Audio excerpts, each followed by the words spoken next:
So apparently the Israeli regime, which has long been known for its incredibly effective Hasbara propaganda, is struggling because it's not working as well anymore. They see support collapsing all over the world and they're trying to understand why. They really think that the problem is that they're not giving enough of a counter narrative. No, you guys are giving a counter narrative. It just sounds like this. Come on, these children are dying of hunger because you have not been allowing aid. This is extreme. They are not dying of hunger, and in any conflict that Mr. Smotrich, your leader, has said that the people of Gaza should leave. I've got an idea. Why don't you let them come over the border into Israel? Why don't they flee into Israel? Israel? Our enemies. Because they are the children are your enemies? They are our enemies. Children are your enemies? They are our enemies. I love that the reporter asked him that about why not just let them into the Israeli regime, because so often when you ask them a direct question, the answer will be psychotic, but Western media never asks.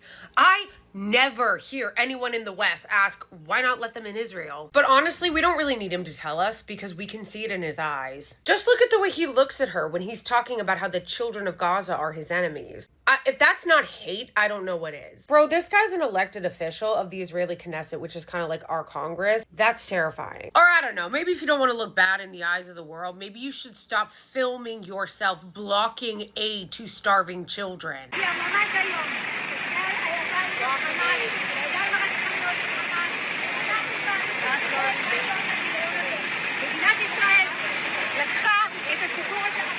Or I don't know, maybe don't post about how you're having a barbecue on the border of a concentration camp while children are dying of starvation every single day. I got news for you guys. The call is coming from inside the house. If you guys were that worried about your PR, you should probably take everyone's phone away. You guys are sitting around trying to figure out how to do PR about the fact that this doctor, you killed 9 of her children, charred all of them in an airstrike, and you think that PR is your biggest problem? You could stop bombing people. Did you guys know that the regime has dropped the equivalent of 6 nuclear bombs on Gaza? Please just try to sit with that for a second. 6 nuclear bomb equivalents on a strip that is roughly the size of Las Vegas. And then that guy goes out there and says that babies are an enemy. The guy from the religious party. No, boo, the problem is not you guys not doing enough PR. The problem is that you keep opening your fucking mouth and showing everybody exactly who you are. Because I've said it before and I'll say it again. I don't care how many black, queer, transgender influencers you bring over from the West to do propaganda for you. You can't seem to get your own politicians to stop going on TV and announcing what monsters they are. Your elected government officials like Smotrich keep getting on TV and bragging about the destruction of the Gaza Strip and bragging about the horrors visited amongst the civilians as though we can't translate Hebrew. Your IOF soldiers can't stop, won't stop violating women and then posing in their lingerie. Maybe if you guys are worried about the PR, you should tell your officers to stop making it their dating profile pics. And I don't know, maybe stop posting your war crimes on TikTok. These were the mild ones, by the way. I couldn't show most of them. The sheer amount of times, by the way, that they have been documented dressing in dead women's lingerie needs to be fucking studied. When you think about all the amount of war crimes they have posted themselves, bragged about themselves, gone on TV themselves, the Instagrammable crimes against humanity and the TikTokification of genocide, you would think that since the majority of their population,